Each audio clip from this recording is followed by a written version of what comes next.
Saudi अरब ने corona की चीनी वैक्सीन साइनोफार्म और साइनोविक वैक्सीन लगवाने वाले को अपने मुल्क में दाखिले की इजाजत देने का फैसला कर लिया। अरब मीडिया की रिपोर्ट के मुताबिक सऊदी अरब इन अफराद को अपने मुल्क में दाखिले की इजाजत देगा जिन्हें साइनोफार्म और साइनोविक की दो खुराकें और सऊदी हुकूमत की जानिब से मंजूर शुदा बूस्टर वैक्सीन लग चुकी होगी। रिपोर्ट के मुताबिक बूस्टर वैक्सीन में फाइजर, मॉडर्ना, एस्ट्राजेनेका और जॉनसन एंड जॉनसन की वैक्सीन शामिल है। रिपोर्ट के मुताबिक मुसाफिरों को सऊदी अरब में दाखिल होने से 72 घंटे कबल वैक्सीनेशन सर्टिफिकेट दिखाना होगा।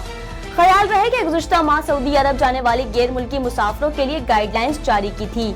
सऊदी अरब की general authority of civil association की जानिब से जारी नोटिफिकेशन के मुताबिक गैर मुल्की मुसाफिर सऊदी अरब आमद से कबल हिफाजती टीकों के डेटा की रजिस्ट्रेशन मुमकिन कराएंगे।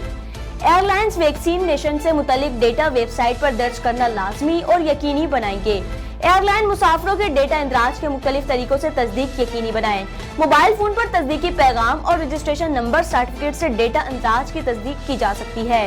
रजिस्ट्रेशन वेबसाइट पर पासपोर्ट नंबर दर्ज करके भी डेटा इंदराज का नंबर मालूम किया जा सकता है।